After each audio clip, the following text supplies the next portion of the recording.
Alice Stewart, a veteran political advisor and CNN political commentator who worked on several GOP presidential campaigns, has died. She was 58. Law enforcement officials told CNN that Stewart's body was found outdoors in the Bellevue neighborhood in Northern Virginia early morning. No foul play is suspected, and officers believe a medical emergency occurred.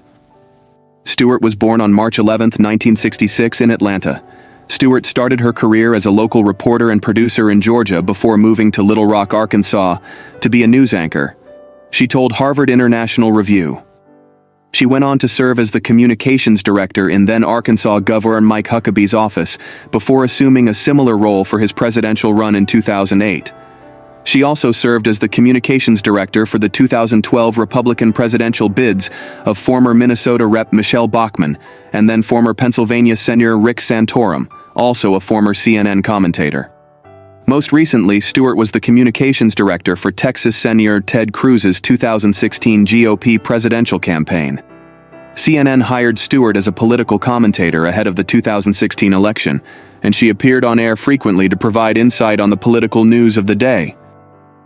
Brig General Bud Anderson, who single-handedly shot down 16 German planes over Europe in World War II and became America's last living triple ace, a fighter pilot with 15 or more kills, died at his home in Auburn, Calif, northeast of Sacramento. General Anderson, who teamed with the renowned Brig General Chuck Yeager in combat and later in the storied age of pioneering test pilots, was 102. His family, in a statement on General Anderson's website, said he died in his sleep. In his 30 years of military service, General Anderson flew more than 130 types of aircraft, logging some 7,500 hours in the air. Piloting P-51 Mustang propeller fighters in World War II, he named them Old Crow, for his favorite brand of whiskey. He logged 116 missions totaling some 480 hours of combat, without aborting a single foray. When World War II ended, he held the rank of major at 23 years old. When he retired from active duty in 1972, he was a colonel. His decorations included 2 Legion of Merit citations, 5 Distinguished Flying Crosses, the Bronze Star, and 16 Air Medals. Alan Shipton pays tribute to the revered Swedish bassist, known for his inspiring playing with Keith Jarrett's European Quartet among many other high-level groups, who has died age 77. Palle Danielsson is best known for his work as a sideman with a variety of top leaders. He studied violin for 5 years starting when he was 8. Danielsson then switched to bass and was playing professionally when he was 15. After studying at the Stockholm Royal Academy of Music, 1962-1966, he began to play with some of the top Scandinavian musicians, including Jan Garbarek and Bobo Stenson.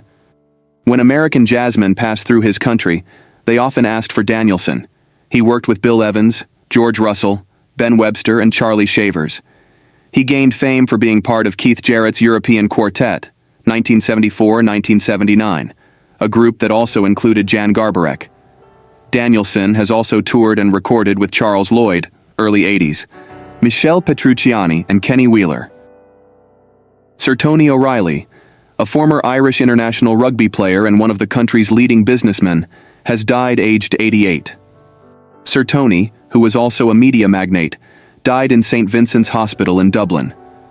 Born in Dublin in 1936, Sir Tony made his international debut for Ireland in rugby in 1955 and soon became the youngest player to be selected for the British Lions, a team made from players from England, Ireland, Scotland, and Wales. In his business career, he pioneered the dairy brand Kerrygold, turning it into one of Ireland's most well-known global consumer brands.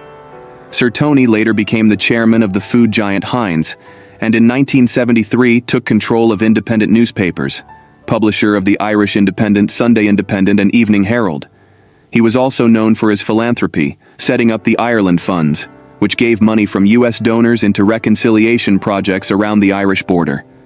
Sir Tony, who had joint Irish and British nationality, was knighted in the 2001 New Year honors by the late Queen Elizabeth II for long and distinguished service to Northern Ireland.